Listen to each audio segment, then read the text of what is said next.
Dobar dan. Danas ćemo naučiti kako se višecifreni broj množi dvocifrenim brojem. Već smo u ranijim razredima naučili da postoje dva načina množenja. Jedan koji koristimo kada nemamo pri ruci papir i olovku i to je množenje usmenim putem i drugi način je pismeno množenje. Oba načina ćemo pokazati na primjerima množenja brojeva 527 i 25. Ovde nam je važan broj 25 jer je to dvocifreni broj kojim množimo 527. Prvi korak je rastavljanje broja 25 i pisanje u obliku zbira desetice i jednocifrenog broja. U sledećem koraku primenjujemo množenje broja zbirom, gde ćemo broj 527 da pomnožimo sa svakim sabirkom u zagradi. U našem slučaju to je množenje sabircima 25.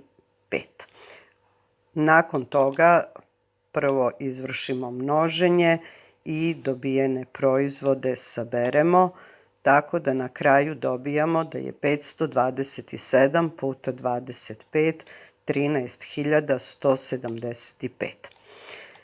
U ovom primeru bih vas samo podsjetila na množenje dekadnom jedinicom, gde smo već rekli da ćemo broj pomnožiti samo sa 2, a na kraju kada dobijemo proizvod samo dodamo nulu na kraju.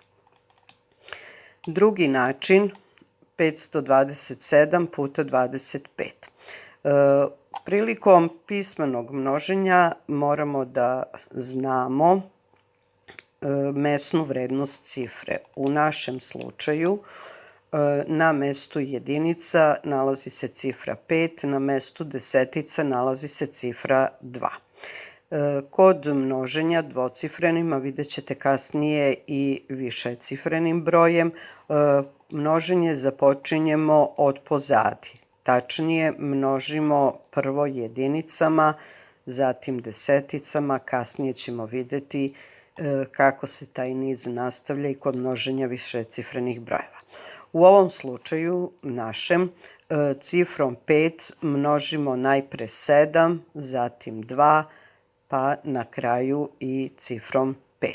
I evo kako će to da izgleda. Dakle, 5 puta 527 je 2635. Sada nam je važno da znamo i mesne vrednosti ovih cifara. Nastavljamo množenje cifrom 2. Ona stoji na mestu desetica i iz tih razloga sve što budemo sada množili 2 sa 7, pa sa 2, pa sa 5, zapisivanje tih rezultata počinjemo ispod desetica prethodno napisanog broja. U našem slučaju, kada pomnožimo 2 puta 7, to je 14, 4 ćemo pisati ispod cifre 3 jer se ona nalazi na mestu desetica. Svo dalje množenje 2 puta 2 i 2 puta 5 zapisujemo ispod svake sledeće cifre. Evo kako to izgleda. I na kraju, kada 2 pomnožimo sa 527, ova dva broja saberemo i dobijamo rezultat 13.175.